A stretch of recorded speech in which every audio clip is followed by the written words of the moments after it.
New this morning, Donald Trump responding to a Georgia congressman's claim that he won't be a legitimate president. Trump sent out this tweet less than a couple hours ago saying Congressman John Lewis should spend more time on fixing and helping his district, which is in horrible shape and falling apart.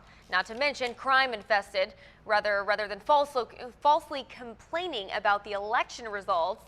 All talk, no action or results. And then he says, sad. Congressman Lewis said yesterday that he thinks the Russians helped Donald Trump get elected.